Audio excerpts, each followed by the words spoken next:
Dumating na yung backlight na order. Ito yung nire-repair na nakaraan na pinalitan ng capacitor, pero nung binuksan, pundido pala yung mga backlight, kaya order tayo ng panibagong backlight na factory cut.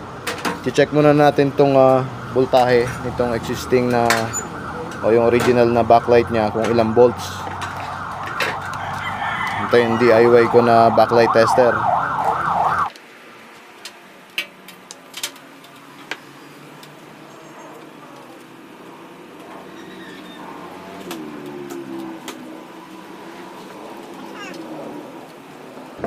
Ayan, nakalagay sa kanya 3.52 volts. Compare natin tong isa na bagong bili kung ilang voltahe rin.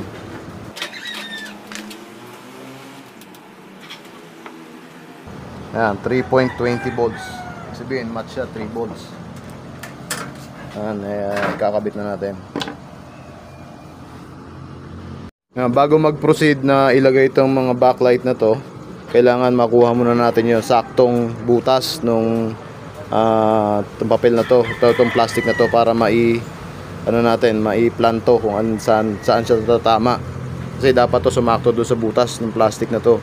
Kaya ang gagawin natin, susukatin natin yon. Anuhan natin ang lapis para ma-distinguish natin kung saan parte tatama dapat yung mga factory cut na backlight.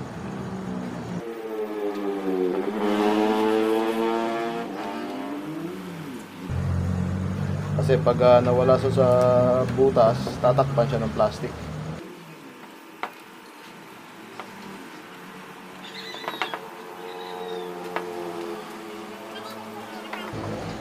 Tapos tsaka natin siya aalisin. May mga tanda na siya. Doon natin sisimulan na ilagay ngayon itong mga factory cut na LED leads.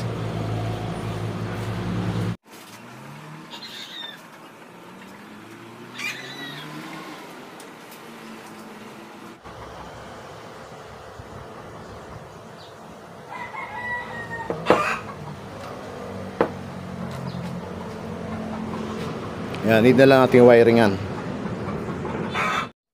Need nyo din magputol-putol ng mga maliliit lang na wire na pang jumper natin dito sa mga LED beads na to, sa backlight na to. Mga ganito lang siya kahaba. Depende doon sa pangangailangan, kung ano yung haba ang kailangan, yun ang putulin nyo.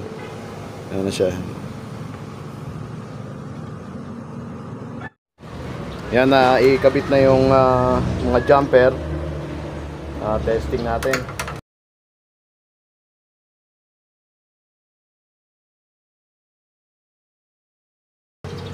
Yan na siya, okay na.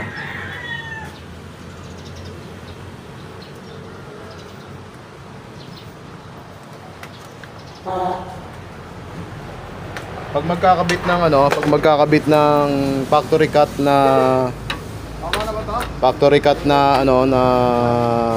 LED beads o yung backlight, kailangan susundin nyo yung connection nung dating backlight.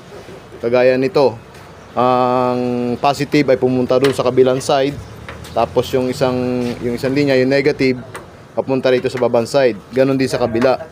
Pagdating dito sa kabilang connection, nag-series ulit.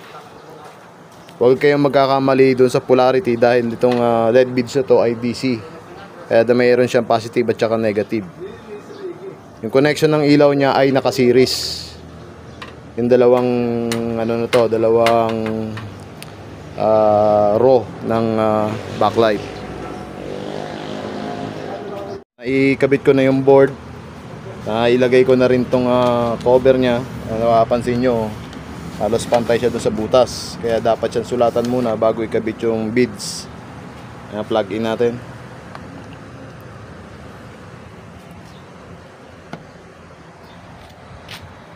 Yan, may power na on. Yun, umilaw na siya. I-assemble na lang para maobserbahan na medyo matagal. Yan, naikabit ko na yung panel niya mismo. Ayan na siya.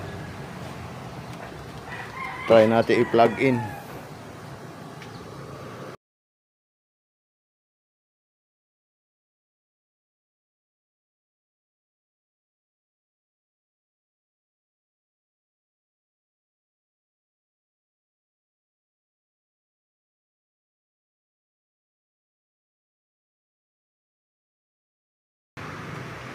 Okay na.